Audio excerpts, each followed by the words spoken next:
Hello, and welcome to this very special bonus episode number 25 of the Book Wars Pod. I'm Chris. I'm here, as usual, with Kate, Kristen, and Miranda, the latter of whom stayed quiet through the entire theme music, and I'm very proud of you. She locked eyes with me and started making noises with her mouth on purpose. Just so you know, just because she didn't do it into the microphone doesn't mean... It doesn't mean she's not. Shit energy oh from my Bird. God. Listen, I will take a win where I can get one.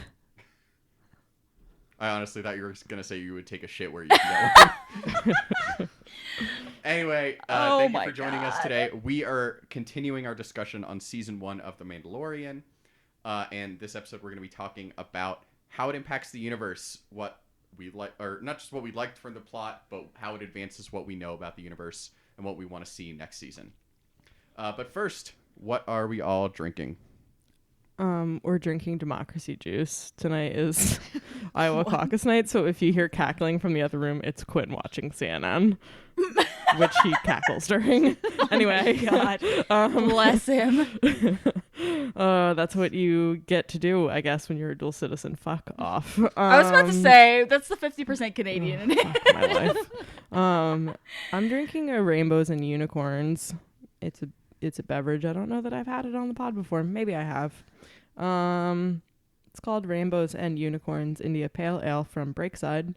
Tropical summery goodness. You are in for a magical ride is what it says on it. It's good. Chris wouldn't like it. Great. Big if true. It's citrusy, but it's not so citrusy that I think it would be. It's pretty typical IPA. It's good. It's from our friends at Breakside Brewing. We love Breakside Brewing here in Portland, Oregon. And I'm visiting Portland at the beginning of March, PT Dubs. So yeah. I'm so What's jealous. up? Go away, Chris. Eat a dick, Chris. Wow. Sorry. Fuck Sorry. you. Queers only, get out.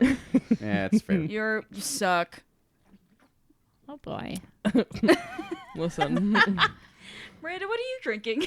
I'm drinking an orange flavored sparkling water, which is my my version of a citrusy democracy juice. I love it. Democracy juice.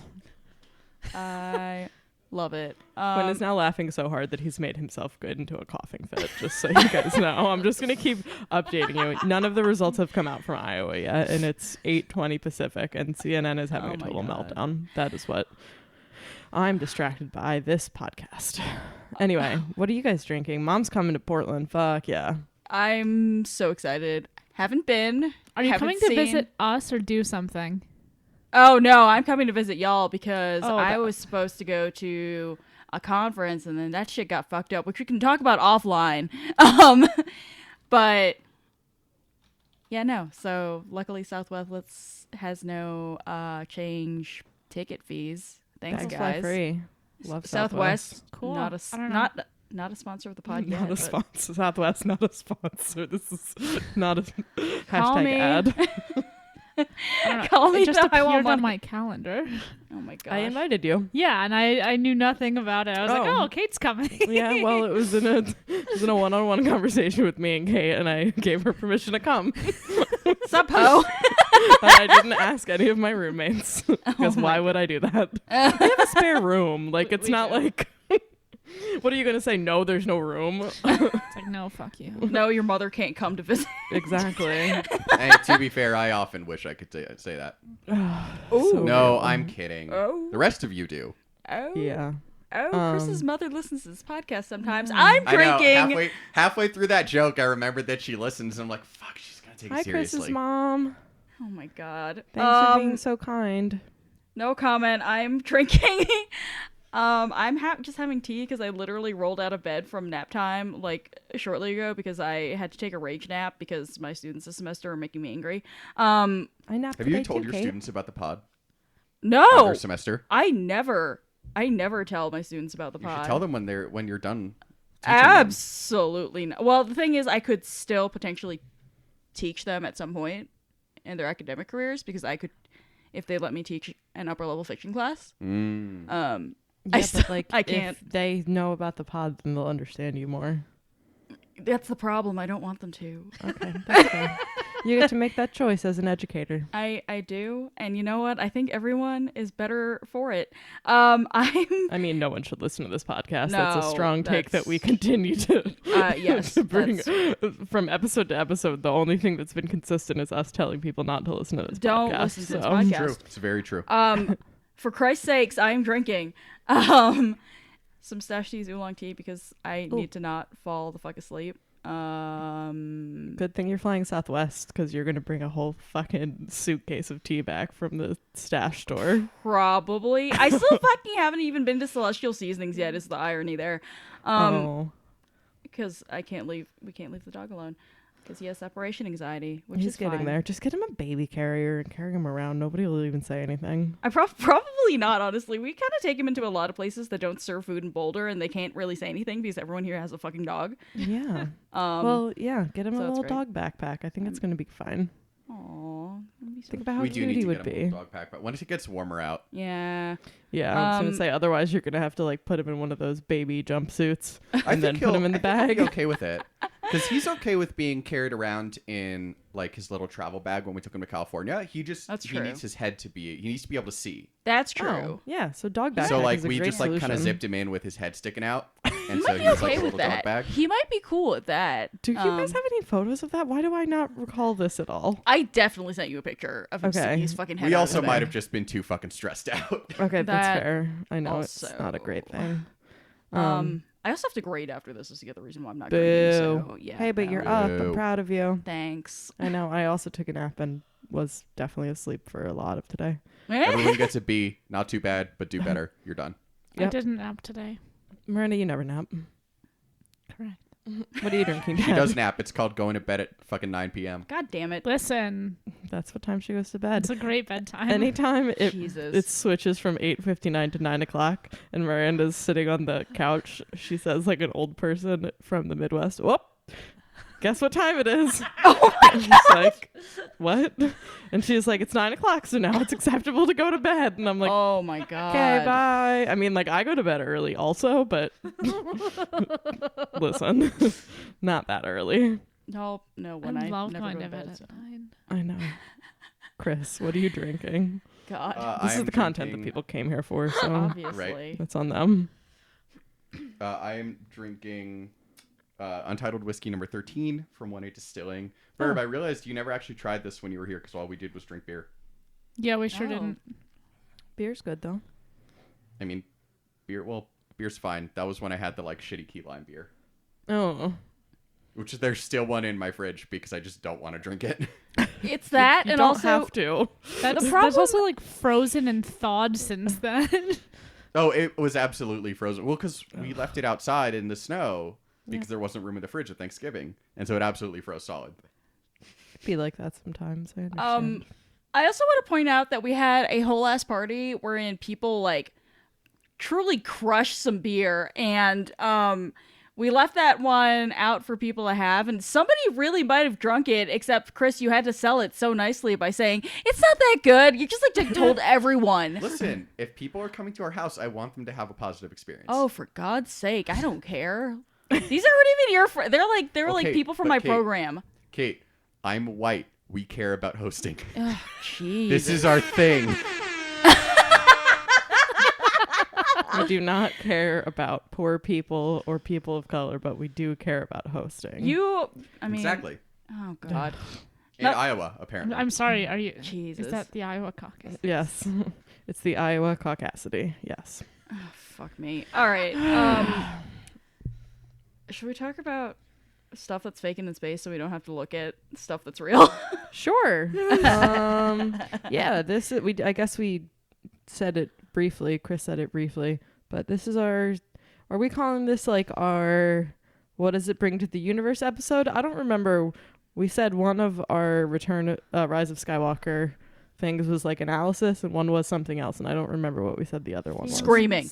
Oh, Okay. It was screaming. I think we should just refer to this as what Chris keeps thinking it is.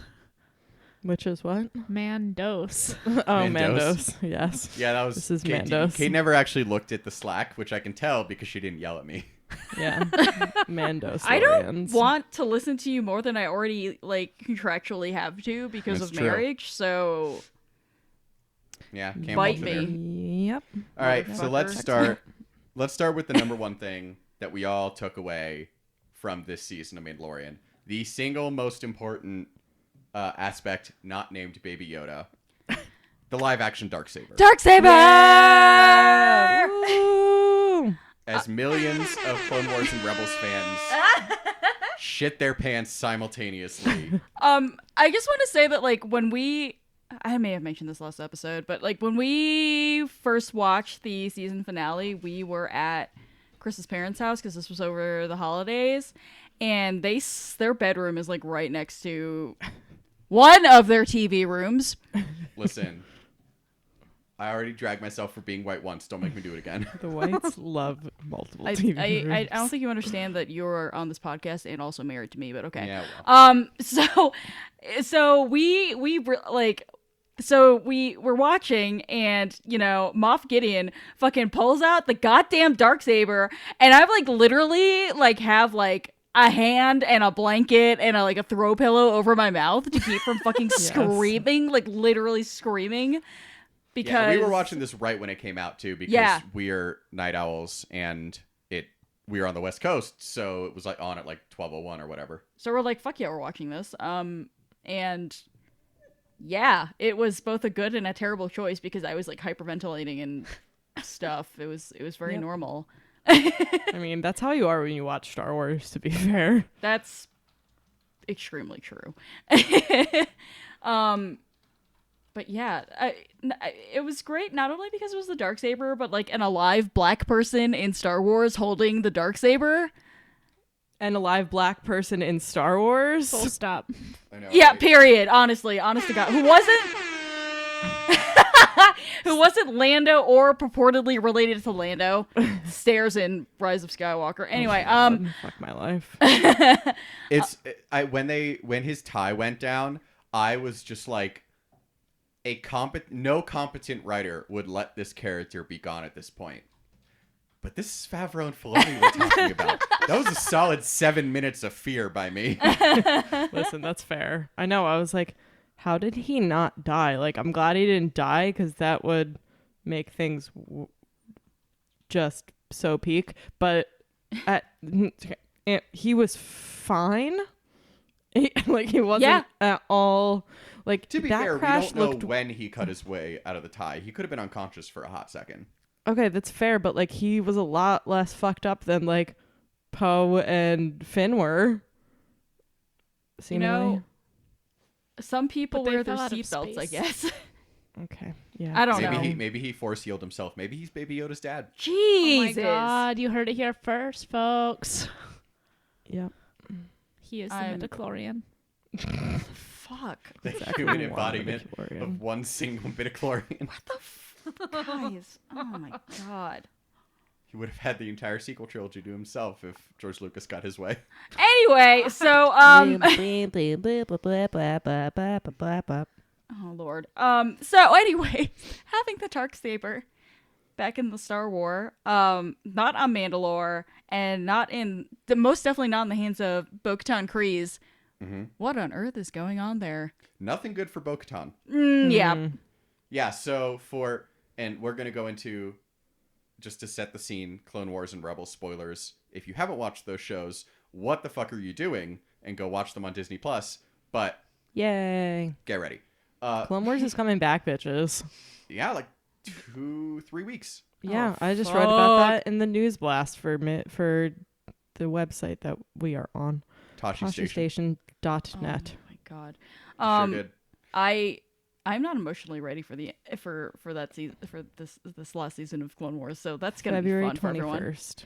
Yeah. So, as a reminder, where we're at, in the Clone Wars era, the Darksaber was originally held by Death Watch, stolen by Maul when he took over Death Watch and then in turn took over Mandalore.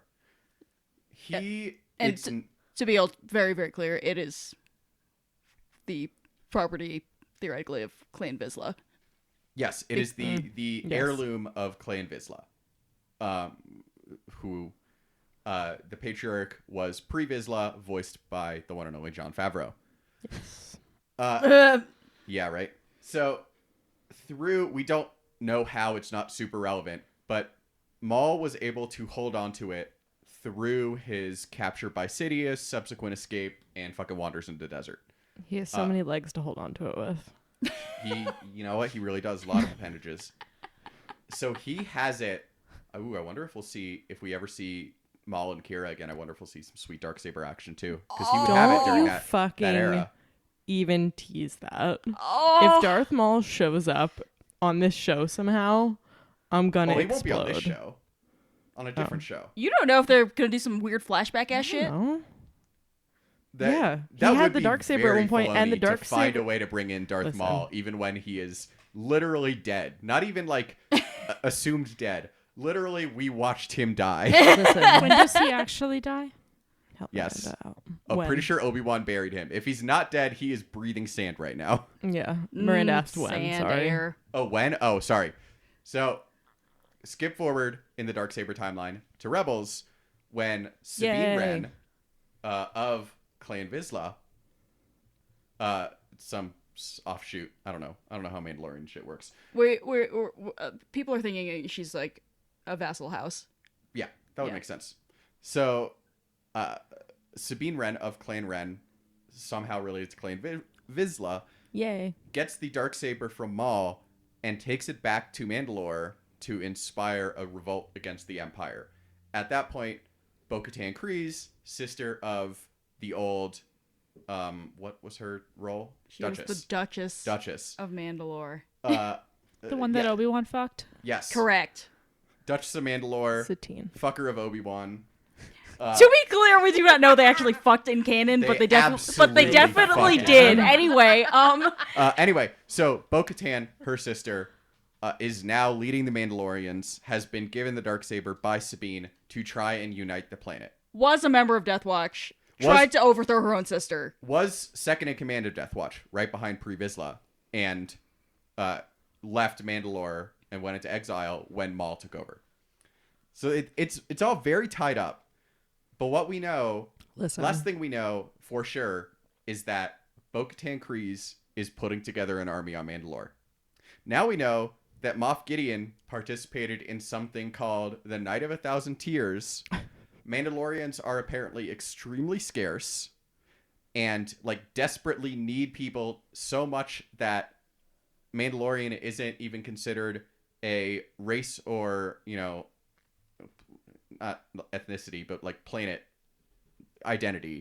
identity anymore. But now it's a creed, which is different from the Clone Wars. And obviously Bo-Katan does not have the Darksaber anymore.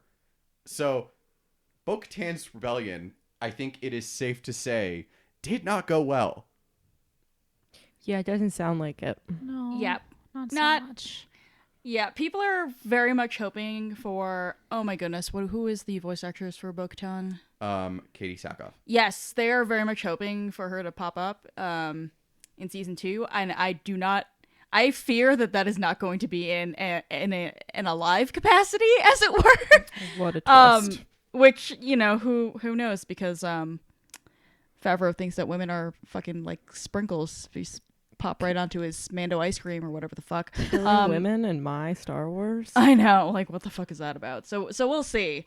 But what's going on? I also do wonder if the hot rumor on the street is that the new animated show that will debut this fall might be the excellent adventures of Sabine and Ahsoka as they go look for Ezra. So we also might get some information there as to what's going on in Mandalore. Who knows? Yeah, it's possible because that would be happening at...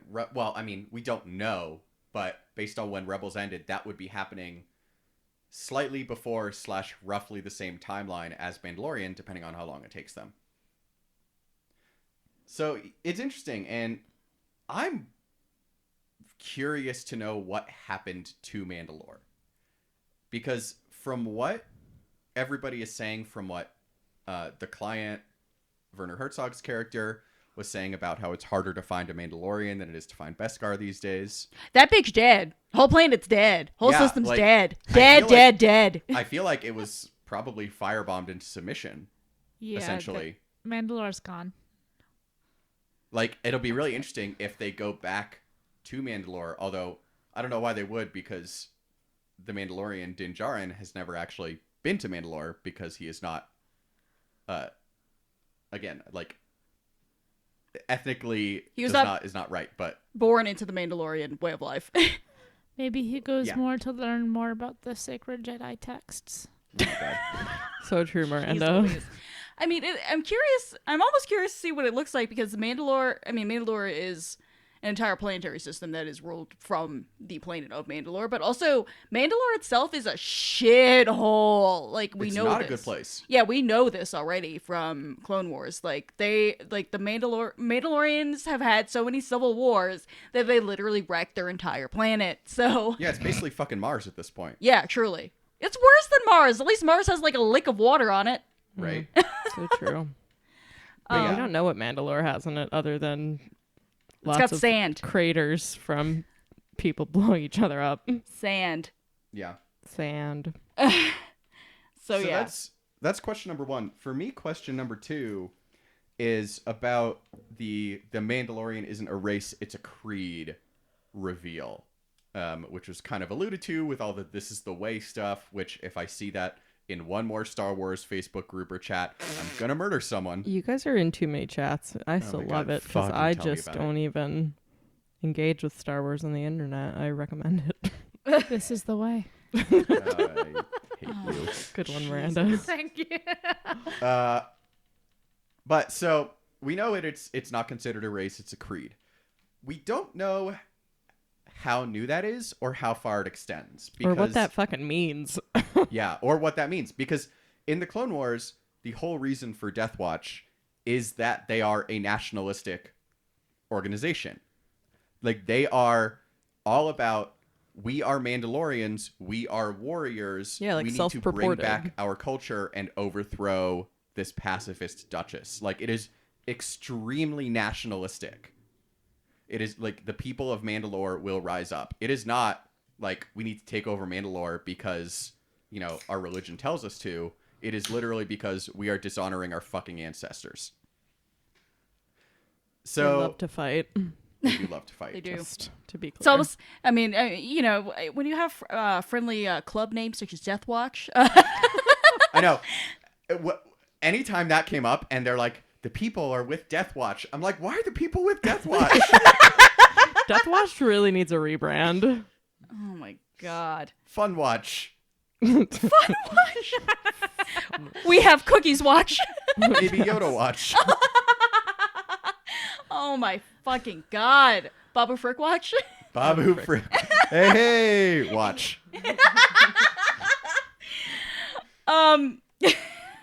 Jesus. But yeah, no, actually. This is a great question. And then the other question is, how widespread is this belief that being a Mandalorian is a creed and you can't take your helmets off and it's the whole "this is the way" shit. I know, like last I checked, Sabine took her helmet off only always. So- Every Mandalorian up until this series has always taken their helmets off. That's never been a thing. Except for, I guess, Boba Fett in the OT, right? Except for Boba Fett In the OT, in the specifically. OT, and the jury is very out on whether or not he's Mandalorian. Right, yes. That's a different story. Anyway, because what we do know is that in the flashback scene where Din is rescued by Mandalorians, Din. Our boy. our boy Din, Oh, gosh. those Mandalorians have the crest of Death Watch. So he was not rescued by some sort of like Mandalorian army situation. He was rescued by Death Watch, which means, well, we don't know what it means. Like, it could mean that's when Death Watch was in charge of the planet, and, you know, this was some big planet-wide decision they made at some point. It could also mean that Death Watch, after kind of its destruction after the Clone Wars and the decimation of Mandalore and the Night of a Thousand Tears or whatever, like they kind of went from Death Watch to Death Cult and adopted this like super extremist mentality. Death Cult. What's up? I mean, speaking of things that sound bad, I feel like it could also be like, hey, Mandalore isn't really a thing anymore. We can pretend like we're in charge and do whatever the fuck we want. Oh, for sure. And institute like with the creed and everything, what they think Mandalore should have looked like, and if they're rebuilding, then this is the kind of crazy shit we would like Mandalore to be going forward. I wonder who the armor lady is. Yeah, we don't know who the armorer is either. And she seems to carry like a lot of lore in her person too. She seems. I thought you were gonna say in her purse. It's like she's got so much lore in her purse. No room for fuss when Amma. There's this little compartment in her hammer, actually. But yeah, I mean, she seems extremely respected and to be like the keeper of the culture and the head of, what do they call it, the covert. So yes. Sure. Again, it remains to be seen how wide her influence is, but she's very clearly important, and she's also like weirdly the only one who knows about the Jedi. Yeah. Listen, who existed 25 years ago. Listen, motherfucker, it's almost like women are smart. I mean, yes. The only two Mandalorians we've heard talk other than her are Din Djarin and the one voiced by Jon Favreau. So excuse you, he has a name and it's Paz Vizsla, so oh god. My god. Yeah, if you guys haven't, I don't even want to plug that we talked about this a bunch of other times, but we have talked about this a bunch of other times. I don't know when on which episodes, but great. No, but like over the time, this is like one of the points that we've continued to come back to on this podcast when we're talking about stuff that's like set in the future, not so far after the Clone Wars, after Order 66. Why don't people remember the Jedi and like what is going on there? So listen to our entire back catalog if you want to hear more of that. No, but it's also interesting not to like now loop this into politics, current politics, but also, yeah, we've I feel like all of us have come around a bit on saying, wow, it's really unrealistic that nobody would remember the Jedi, to like now seeing what horrible atrocities are going on like in our own government and like how they're new and different every day, and like remembering what happened 2 weeks ago feels like a lifetime ago. Truly, yeah. So yeah, just plugging that. We've discussed that before, and I think this definitely falls under a similar thing where it's like, okay, well, we have like war and oppression and we have other things going on, so we don't quite, the Jedi are not quite in the forefront of our minds. Are you saying that every week is infrastructure week in the galaxy far, far away? Jesus. No, but for real, whenever like fuckboys on the internet are always like, the sequel trilogy's like too close, like why are they at war fighting the same people again? And I'm just like, hello, can I introduce you to human society? Have you ever seen meaningless war that lasts forever? Like literally all we do is fight the same war every 20 to 50 years. That's all we do throughout history. Might I interest you in a history book? New or old, we've done it the whole time. Sometimes we fight it for 20 years. Yep. We should Boop, 420 boop. blaze it. Blah, blah, blah. Jesus. Oh my god. I asked my children today, my students today, sorry. I called them my children, and they probably, if they knew that, they would probably like roast me on a pyre. Anyway, I asked them today who was alive for 9/11, and one of my kids was just like, alive or conscious? And I was like, oh god, I'm so tired. Like, Yes. Speaking of war and being Yay. unstable and doing bad things and like doing things not particularly well, really. We love war. We don't. Welcome to the New Republic. We have no idea what we're doing. It has been like 2 days since our last incident. Yeah, but The New Republic is that meme where Patrick Star has the hammer in his hand and the board nailed to his forehead. Truly. This has been how Kristen describing memes on her podcast. Which is a giant meme. Yep. Meme pod. That's what we're going to do when we run out of content. We're just going to come on here and we're going to describe memes to each other for an hour and a half. Fucking God. Let's see if I can find that Patrick meme. I have to send it to you guys. Oh, no. It doesn't matter. It's funny. It's very good. Yeah. So New Republic, not great. Yes. Yeah, it's not. So we're, as a reminder, 5 years after Return of the Jedi, which puts us 4 years after Jakku. So, I mean, the New Republic's been around for 5 years. They've been, officially recognized across the galaxy for 4. And presumably by this point are pretty fucking demilitarized because we know that happened right quick afterward. Mama Mothma hates war. Yeah, it's not. Loves it doesn't Star seem Peace. to be going great. Like, the galaxy's a big place, and 4 years isn't a huge amount of time, but it doesn't seem to be going great. Situation normal. Yeah, I mean, we've seen this before in other things that we've read, but we're still in that time where people are just like, "Oh, is there a new government? Never heard of it." New who dis. I know, which seems like you're doing some very effective shit out there to do literally anything having to do with governing. I'm pretty sure when they get to both on Navarro and when they get to, I still want to call it Sorghum. Sorgan, right? Sorgan. Jesus. Sorghum. Sorry. That they're just like, yeah, the Republic, what? Does the government change hands? It changed hands twice? What? Oh, okay, great, cool. Yeah, it's very like Tatooine and Phantom Menace vibes, Yeah. where it's like, oh, you have a government? That's cute. How does that impact me? Yes. Truly. Yes, but how do goods and services work? Because that's the real government of this planet. Thank you. Yeah, Star Wars has always been like a weirdly mercantilist system. Right? It's very odd. Well, everybody's ships are always broken, so It's true. that's Oh my God, it'd be I like haven't- that. Like thought half the about- plots of everything are just like, our ship's broken. We need to go get the things. Oh, it's the Articles of Confederation. I was trying to think of that. That's basically what the government is right now. The New Republic is the U.S. under the Articles of Confederation. Where nothing has power and no one has to listen. There is a government. It doesn't mean they can do anything. It is a piece of paper, though. Have you considered that it's a piece of paper? They have put some thought into at least 3 rules. Oh my goodness. But they still need to That's- fix their ships, though. That's really You what gotta we're fix your talking about. ships.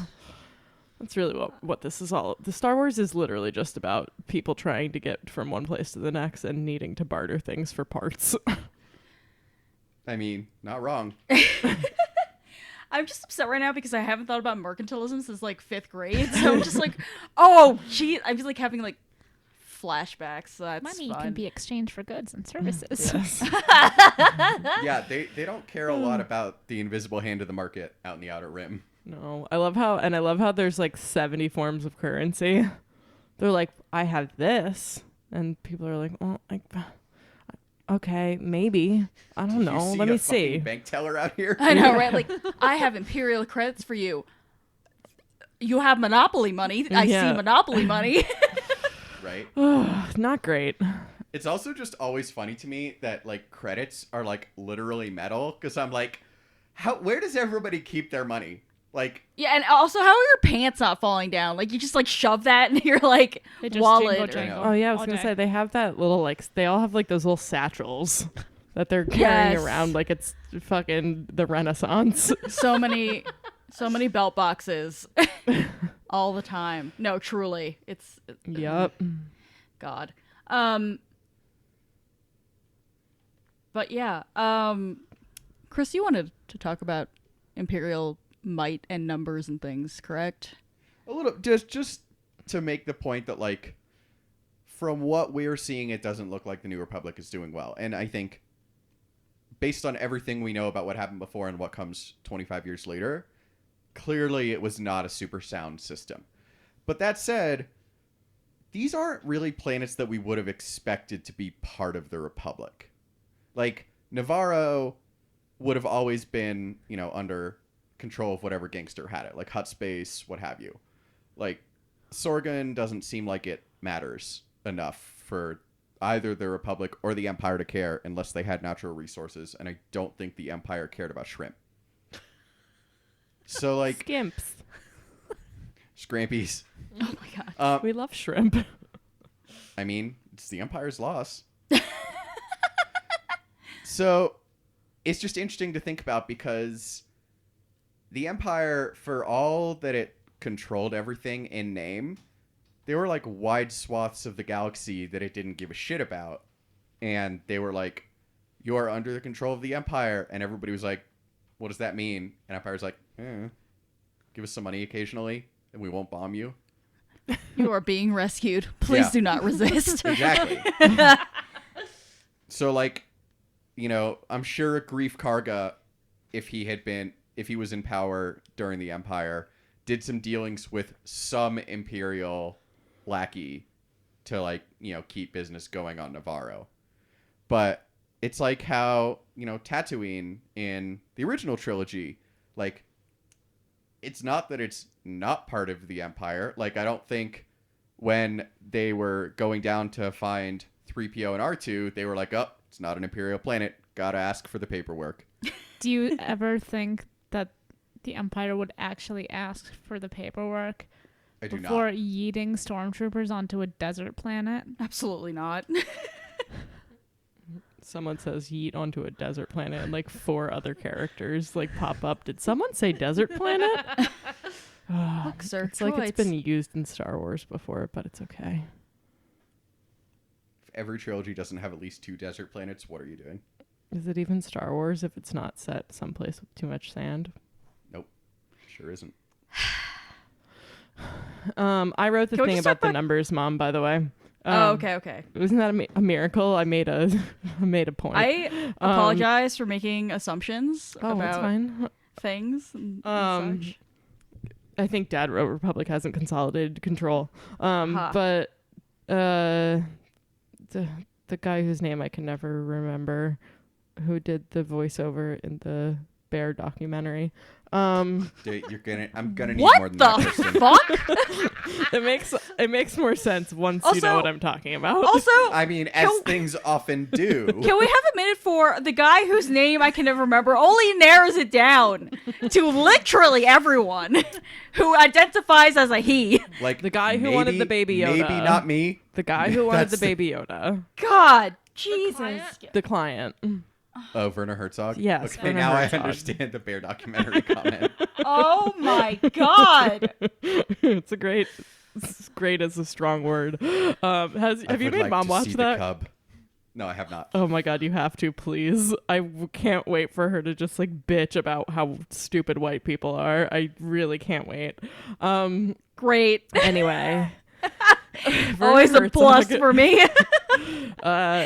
Anyway, his character talks about how like things were quote empirically better during. I don't think he used the word empirically. Let me retract those quotes. He's basically like, look at the numbers. Things were better under the Empire, and I'm like, huh, that's interesting. I don't know that we've like ever heard anybody be like, actually, the numbers show things were actually better then. We've just heard like, order is the way, or whatever the fuck. I wrote in here like, we can assume most of it's bullshit, right? Like the Empire is Right. coming out with their own numbers about how the Empire is good at being an empire. Yes. But Yeah, also and it's like a privilege thing too, right? right. Well, and I'm just like, I kind of went down a data science rabbit hole in my I was brain about to where I was like, well, it's probably because like the quote unquote numbers of whatever they were measuring probably were better for the Empire, but like we know that under a fucked up system where like people are oppressed, that's usually true because the people doing the oppressing are usually the ones deciding what to measure and what success looks like, et cetera, et cetera. But I thought that was really interesting that it was the first time that somebody was like, actually, if you look at the numbers, things were actually better during the Empire, you see? So that's just a fun thing to think about, and I don't know whether or not we're going to follow that thread anymore, but it's interesting.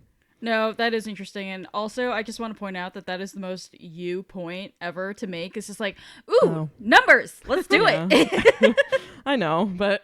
No, I love it. I'm glad that you're here because I think I may or may not have mentioned this on the pod before, but literally my students last semester had to point out that I had done math wrong in calculating their grades. And I was just Incredible like, stuff. I literally go and I open up like our whatever the hell teaching communications. It's basically like whatever the fuck our version of Blackboard is, if y'all remember that shit or ever used it. Anyway, so I opened that shit and I looked at it like for a good second, and then I was just like literally just like, motherfucker, like in front of my children. One of my children also excused herself for swearing today, and I was like, have you not You're heard me to swear, please? teach ever? Because I swear a lot when I'm teaching. Yeah. Anyway, surprising absolutely no one. Yeah. I just started with the new therapist, and she said shit the other day, and I was like, oh, thank God. Oh yeah, I know. Not Isn't that always a would've relief? That's Not that would such a have mood. stopped me, but I was actually happy that she said it first, so that made me feel better. What a that's so fucking It's a relatable. mood. Like, Jesus. No, that's such a mood when you start with a new therapist and you're like, I don't want you to think that I'm not well adjusted because I use fuck every other word. I'm not well adjusted for other reasons. I'm just really not well adjusted, period. But it's yes. not because I use the fuck word. The fuck word. Anyway, this point has drug on because this is the book correspond. Speaking of fuck, can we The fuck word. talking more about Cara Dune? Yes. But we do get a great glimpse into well, first of all, adding new characters to the universe, very into it.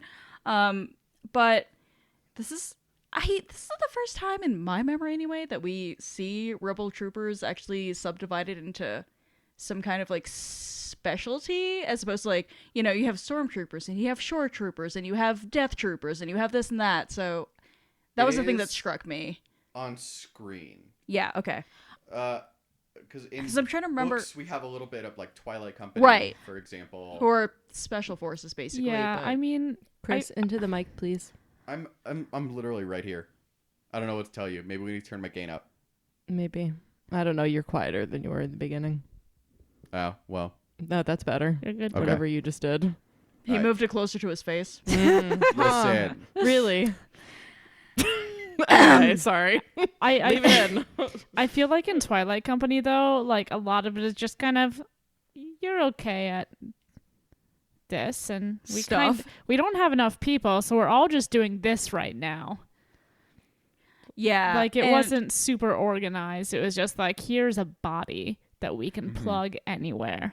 Right. And who knows if that was the case with Cara Dune, because we don't really know a lot about her service other than she, you know, was dropped into areas where she got to run in and blow things up and run away, because that's our girl. But I have to assume that since this is the season finale was really a putting the band together sort of thing, that we'll get more of that. Who the fuck wrote Paratrooper Zoom Zoom? Who Is that do you or you me? think? That feels like you. Yeah, that's I don't You don't even know. I don't know. I don't fucking remember. Listen, the Jedi were 25 years ago. I don't remember what I wrote in this outline, okay? And that was like 2 days ago. Jesus. The points they make themselves. just great. That's just fabulous. But yeah, I'm just interested to see more of the rebels, like, ground strategy and tactics. If they which I say very loosely, because did they really have ground strategy tactics? Kind of debatable with what they were cobbling together after Hoth, but you know. Yeah, particularly after Hoth, you're right. Yeah. For sure. Yeah. Who mentioned Mon Mothma Star Piece again also? Kristen, what did you put in this outline? I don't know what any of this means. Like you wrote down. I put there is a timeline note in there which makes me think this was my point. I don't remember. What? I don't know what any of this means. I don't even. So what? Like, this is Oh yeah, English. that wasn't me. What That somebody wasn't fucking wrote, me. That's like a Alright. salient point. So what I somebody wrote wrote paratrooper zoom zoom. is that God. the other thing that we get introduced to is that Mon Mothma and her demilitarization is not the most popular decision. Cara Dune alludes to the fact that she was kicked out of the army because the army was disbanded and then couldn't really get work, which is a problem when you're at war and then you're not at war anymore if you don't have work for other people to do. And Which is, I mean, super relatable. Like, God knows returning veterans. oh yeah, I like, mean, Jesus. look at the veteran homelessness crisis in America. Look at the aftermath of every major war in history. Like, it's almost always followed by depression. Yeah. But so Mon Mothma, it's clear that the galaxy is not wholly on board with this star peace plan, and it is not inherently strengthening the Republic. And we just kind of get a little bit more of that in this show, and we didn't get a ton of the wider galaxy mood in this show because it was very focused on Baby Yoda. But Baby Yoda. And his dad. and his dad, Din. But we do get some of it in Last Shot when, there's that crisis at the prison planet and the New Republic is there, except they don't really have that many ships because there aren't that many ships. And Han and Lando are like, yeah, maybe you shouldn't have decommissioned all of the warships. And it feels like that's a thing here too, because the New Republic is just nowhere to be found, like we were talking about. Yep. Seems good. Seems fine. Seems like nothing terrible could happen ever. Seems like not one, but two sinister groups of people could ever rise and create massive fleets without you knowing about it. Almost as if. All right. The last small in mention, but large in implication thing that tie into the universe that we want to talk about is you only see that skinny scientist dude who is working with the client to get the child back for like a hot ass second, but folks noticed that that he, on his weird scientist jumpsuit uniform business, he's got a patch on his shoulder that says he is from Camino, and that he is part of the little cloning organization they've got over there. They're gonna make an army of Yodas. They want an army of Yodas. I mean, no, it's a very cute army. Which is probably true, but there are lots of questions here. Why are they cloning Yodas? If you sensitivity, if you clone a Kate. Yoda, can you clone for sensitivity? Yes, right. I think this is the question. Which probably is a thing because now the Force is attached to biology because thanks, Phantom Menace. And then, there doesn't seem to be a whole lot of growth acceleration on this literally 50-year-old baby. Babby. Yeah. Well, we don't know that, to be fair. One point I made, I don't think I would have made it on the pod, but that I made, I think in the Tashi Station Slack, is that what we know about the Kaminoan growth accelerant is it's roughly 2 to 1. It took 10 years to make a clone army full of strong 20-year-ish old adults. And we know that Baby Yoda is roughly 50 years from what we learned in episode 1, where they said the target's age. If we look at Baby Yoda being 50 and think if his growth was accelerated, 25 years before The Mandalorian, give or take 2 years for, inaccuracies and, plot filler, is roughly when the Republic fell. Okay, but we also don't know that that's the only growth acceleration formula that they have. That's absolutely true. There's so many unknowns 50 here. things here. Right, yeah. And also, is 50 years old, its actual age, it's biological age, Yeah. Lots of things going on here. Yeah. But, so don't actually me about things, all right? This is not motherfucker. well, actually, Oh my god. Just let us move things along. We have several other things on this outline that we should get to before the time runs out. Yeah, I just Kate never actually got to make her point. Oh. I missed it. Sorry. Go ahead, Kate. Wow. Anyway, there are just like a lot of implications here of like, are the Kaminoans going to continue to come after him? Are we going to see more live action Kaminoans? Because I kind of be down with that. They're really cool. Yes. Really cool species to see on screen, especially just how different they look from humans, which we only see ever all the time. And just, what are, all the larger questions. What are they doing? Who is behind this? Seems like the Empire. What the fuck is the Empire doing? Like, does it tie into the contingency? Many questions. Fewer humans in Star Wars 2K20. Yeah, I know, right? Is Baby Yoda a clone? Do they want to clone Baby Yoda? Right. Yep. Who knows? Can you clone a clone? Yes. Plus, like, I mean, all the questions that we have about just Baby Yoda being of Yoda species, and are they all force sensitive, etc., etc. All right. Odie asked. Odie. On the Tasha Station Patreon Slack. Is it purely Imperial propaganda that has wiped the memory of the Jedi and the Force from the galaxy, or were they just not that well known to begin with? Which we kind of discussed. Both. Yeah, I think yes. I think both. Yes, and feels like both. Pork and Ellis Bofa. Mm-hmm. Then we have another question from Ryan L. Again from the Tasha Station Patreon. Sorry, was there more to that? No, Kristen apparently wanted us to actually like talk about this instead of shitposting. Which one in a row, Kristen? Oh.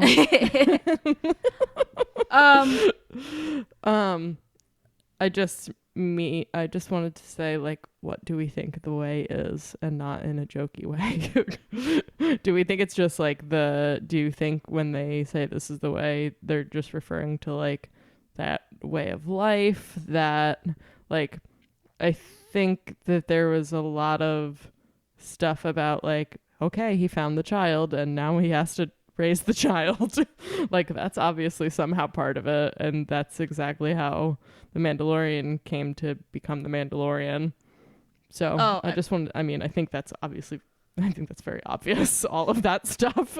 But do we think that there's anything more to it other than them saying this is the way and them all trying to kind of uphold that sort of... I mean, I think it's the creed they've constructed, right, which we don't know what the origin of it is. So who knows ultimately, like, what the way is? I mean, it's kind of like asking who wrote the Bible, you know?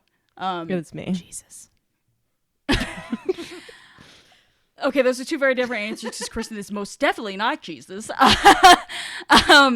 But yeah, no, I mean, what is it the way of Death Watch? Is it the way of the ancient Mandalorians, going back to the time of Tar Vizsla? Like, we don't know what that is yet. We will hopefully find out. Yay, finding things out. All right.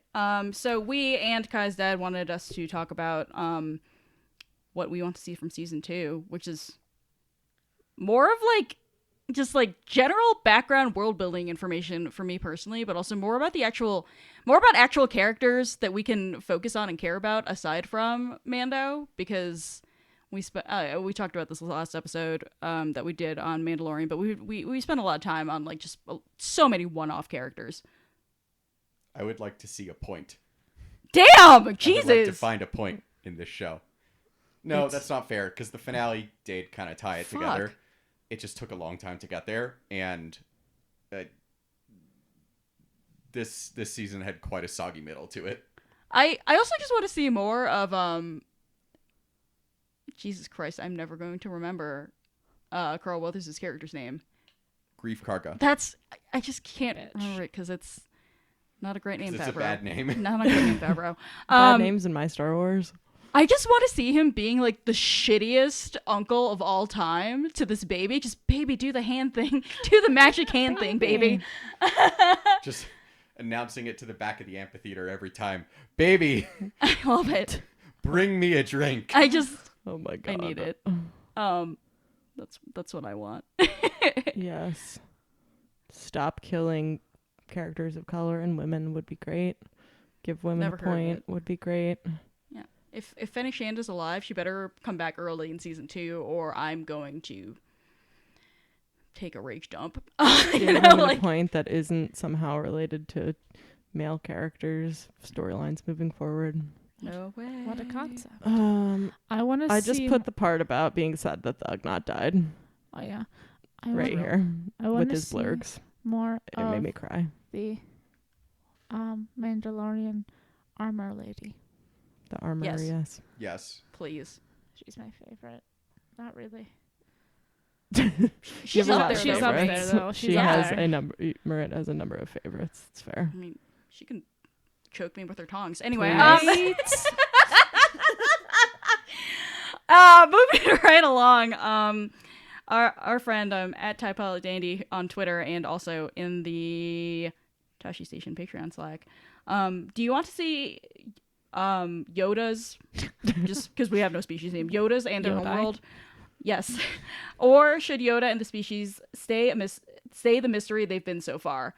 I kind of don't want to see Yeah, I anymore. don't. I like the Personally. mystery. Yeah. I like the mystery, but I would like to see like where there are others and how they got there. Kind of. Yeah, like do they only live in do they only live in one place kind of thing? Or Yeah. do they spread and colonize? Yeah, why was there one yodel sprinkled right there? Yeah. Well, it's interesting to me, and this was like actually kind of surprised me that they did Baby Yoda at Yeah. all, because one thing that Kate and I heard, we went to a con in Northern Virginia. I want to say it was All-Star Comic-Con a couple years ago, and Tom Kane, who is the voice of many of the characters, including Yoda in the Clone Wars, was on a panel, and he was talking about how, because he obviously on the Clone Wars worked very closely with George Lucas, and he talked about how one of his hard and fast rules that could never be broken is we never got to learn about Yoda. He was always just Yoda. We never learned what his species was called. We never learned where he was from. We never got any of that. And that was like, George was apparently very committed to that mystery.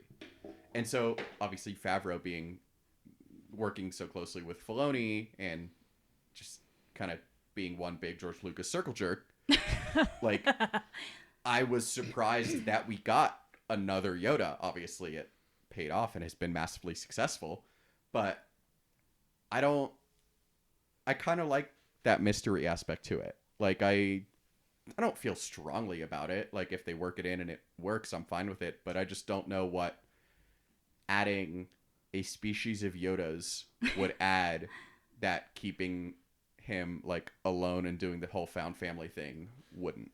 Yeah, totally. Yeah.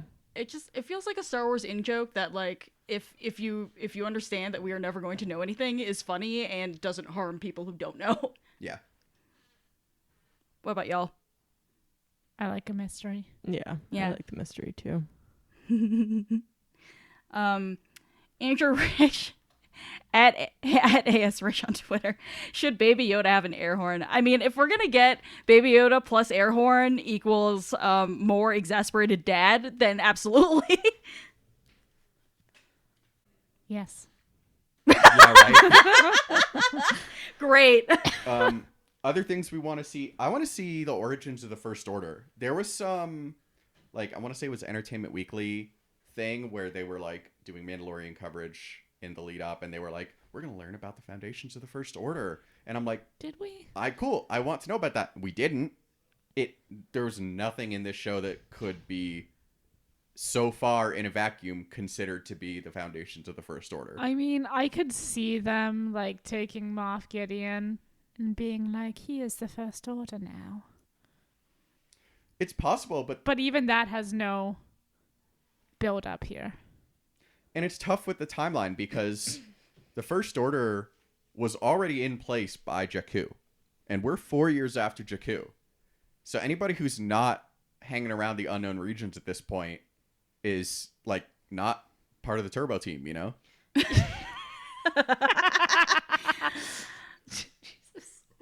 God, we showed people after the Super Bowl the focus group sketch on I Think You Should Leave, and they were just like, what the fuck is wrong with you? I was just like, listen, many things. Best one.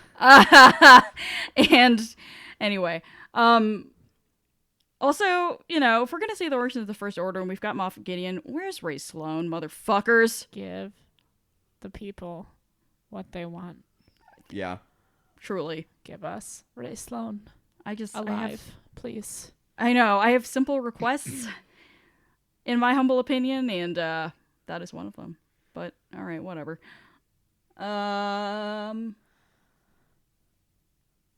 Also, more women, because women aren't sprinkles. Can we put that on a bumper sticker? Women aren't women sprinkles. are not Book sprinkles. T-shirts Yeah. Oh yeah. for celebration. And they look like ice creams. Aw, that would be adorable. I wish I could draw. All right, cool. So yeah, that's the episode. Woo. Thank you for listening to this episode of the Book Wars Pod. Next week, we'll be back with our regular content, reading Myths and Fables with George Mann, reading the entire book for next week. So we hope that you'll read along with us. In the meantime, hit us up on Twitter, Facebook, Instagram, and Tumblr at bookwarspod, bookwarspod@gmail.com if you want to email us. And please rate, review, and subscribe to both us and the Tashi Station Radio wherever you find your podcasts. It's the best way for people to discover the show. If you have the means, please give to the Tashi Station Radio Patreon and give us coffee at ko-fi.com/bookwarspod. When you do, we will post pictures of our beloved pets on Instagram. It's the best. Our theme song is Whiz Bang by Boddington Bear. Our logo and artwork are by Joby Terra Design. For Kate, Kristen, and Miranda, I'm Chris. Thank you for listening to bonus episode 25 of the Book Wars Pod. And we'll talk to you next week.